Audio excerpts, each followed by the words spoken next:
ఇది నాసిక్ టీసీఎస్ క్యాంపస్‌లోనండి. 4 ఏళ్లుగా జరుగుతోందట ఈ భాగవతం. అంటే ఏ రకంగా జరుగుతోంది అని చూస్తే మనకి ఆశ్చర్యకరమైన విషయాలు బయటకొచ్చాయి. అంటే హెచ్ఆర్ అనేవాళ్ళు ఇలా ఉంటారా? ఒక సంస్థలో అది టీసీఎస్ లాంటి సంస్థలో ఒక ముస్లిం హెచ్ఆర్ ఏం చేశాడంటే మొత్తం యనమండుగురు అంటే ముస్లిం హెచ్ఆరే కాకుండా ఇంకొక 7గురు ముస్లిం ఎంప్లాయీస్ అన్నమాట. వీళ్ళేం చేసేవాళ్ళంటే సీనియర్స్ ఎవరైతే ఉంటారో హిందువులు ఎస్పెషల్లీ వాళ్ళని వేధించి, వాళ్ళ చేత బీఫ్ తినిపించి, వాళ్ళ చేత వాళ్ళు రోజా చేయించి, తర్వాత రోజు కూడా అల్లా ప్రార్థనలు చేయించి, మీరు మా మాట వింటేనే మీకు ప్రమోషన్ వస్తుంది అని బెదిరించారు.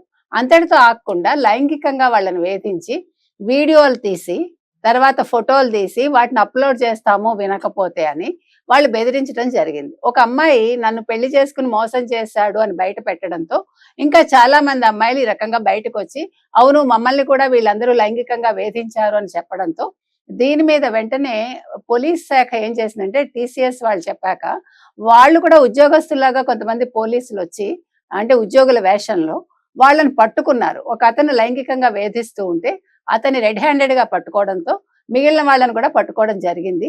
దీని మీద టీసీఎస్ ఆగ్రహం వ్యక్తం చేసింది, వాళ్ళని సస్పెండ్ చేసింది. కానీ ఇది సరిపోదండి. ఎందుకంటే అమ్మాయిల జీవితంతో ముఖ్యంగా హిందూ అమ్మాయిల జీవితాలతో ఆడుకునే ఇలాంటి ముస్లిమ్స్‌ని ఏం చెయ్యాలి? ముస్లిం ఎంప్లాయీలని ఏం చేయాలి? హెచ్ఆర్‌గా ముస్లిమ్స్‌ని ఇంక మీదట నియమించాలా? వద్దా? ఈ ముస్లిమ్స్ మీద ఎటువంటి నిఘా పెట్టాలి ప్రతి సంస్థ? ఇది మొత్తం మన ఇవాళ భారతదేశంలో ఉండే అన్ని, అన్ని రాష్ట్రాల్లోని ఐటీ కంపెనీల్లో పనిచేసే అమ్మాయిల విషయంలో భద్రత ఏ రకంగా ఉంది? ప్రత్యేకంగా మీరు కమిటీలు వేయండి. తర్వాత హెచ్ఆర్‌ల మీద నిఘా పెట్టండి. అమ్మాయిల్ని ఏ రకంగా వేధించుకు తింటున్నారో తెలుసుకోండి. దీనికొక చెక్ పెట్టండి అని మనం అడుగుతున్నాం. కాబట్టి లవ్ జిహాద్ లేదు అనే వాళ్ళకి దీని మీద ఏం సమాధానం చెప్తారు? ముఖ్యంగా సామాజిక కార్యకర్తలు కావచ్చు, లేకపోతే మరొకళ్ళు కావచ్చు. ఇట్లాంటి వాటి మీద ఏ రకంగా స్పందిస్తారో మనం వేచి చూద్దాం.